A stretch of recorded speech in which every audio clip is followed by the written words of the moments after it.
Hello friends, स्वागत है आपका आपके अपने लीगल चैनल सोच पर प्रहार में। मैं हूं एडवोकेट सनी शर्मा। दोस्तों, आज की इस वीडियो में एक टॉपिक पर बात करने वाला हूं, एक लेटेस्ट जजमेंट पे बात करने वाला हूं और कुछ दिनों पहले एक जनरल वीडियो भी मैंने इसी टॉपिक पर बनाया था।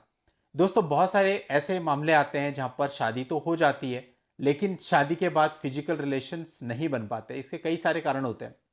पहला कारण यह होता है कि कई बार लड़का या लड़की की तरफ से किसी कारणवश मना कर दिया जाता है। अब ये जो कारण होते हैं ये अलग अलग पर्सन टू पर्सन डिपेंड करते हैं। किसी का कोई रीजन हो सकता है, किसी का कोई रीजन हो सकता है। लेकिन दोस्तों, यहां पर हमारे यहाँ हिंदू मैरिज एक्ट के अंतर्गत या फिर वैसे भी अगर आप देखें तो शादी के बाद फिजिकल रिलेशंस बनाना एक रिस्पॉन्सिबिलिटी माना जाता है कि लायबिलिटी है आपकी, एक परिवार बढ़ाना है, परिवार को चलाना है और शायद इसी मकसद से इंसान शादी करता भी है। तो यहां पर क्या निर्णय दिया गया वही मैं आपको बताने वाला हूं। इसी तरह का कुछ मामला है। यहां पर जो वाइफ थी, वाइफ का कहना यह था कि उसकी शादी हुई हस्बैंड से और हस्बैंड ने शादी के बाद से ही उसके साथ फिजिकल रिलेशनशिप बनाने से मना कर दिए due to his religious belief. दिसंबर 2019 में दोनों की शादी हुई थी। कुछ ही दिन पत्नी साथ में रही और उसके बाद फिर वो चली गई। और हस्बैंड जो था उसका कहना यह था कि भाई वो अपने रिलीजियस फेथ के कारण फिजिकल रिलेशन बनाने में विश्वास नहीं रखता है और वो आत्मा से आत्मा के मिलन पर विश्वास रखता है। तो ये उसका रिलीजियस फेथ था जिसकी वजह से वो फिजिकल रिलेशन नहीं बनाना चाहता था।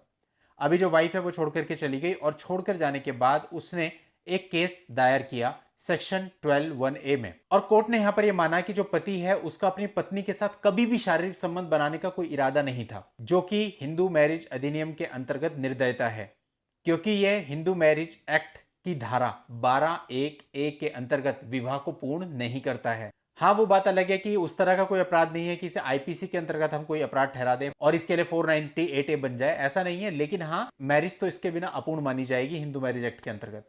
तो ऐसे केस में सारी परिस्थितियों को देखते हुए नवंबर 2022 में इस शादी को खत्म कर दिया गया।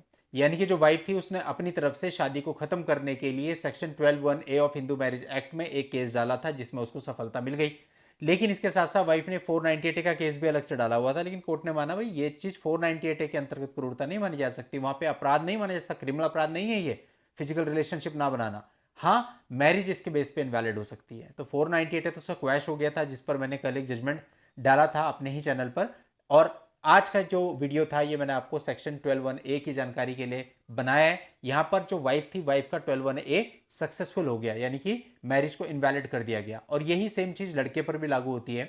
यदि पत्नी फिजिकल रिलेशनशिप बनाने से मना कर दे और आपके पास उसका कोई प्रूफ है या उसका सेल्फ एडमिटेड कोई स्टेटमेंट है जिसमें वो कह रही है कि भाई वो बनाना ही नहीं चाहती, चाहे रीजन उसके पीछे कुछ भी हो, तो आप इस मैरिज को इनवैलिड घोषित करा सकते हो। लेकिन विद इन अ टाइम आपको ये करना है, यानी कि विद इन 1 ईयर ही आपको इस केस को फाइल कर लेना है, क्योंकि फिजिकल रिलेशन नहीं बन पा रहे हैं इसकी जानकारी आपको शादी के पहले दिन ही हो जाती है। तो वहां से लेकर के 1 साल का समय आपके पास होता है इस कानून के अंतर्गत जाने के लिए, अदरवाइज उसके बाद फिर आपको डाइवोर्स में ही जाना पड़ेगा।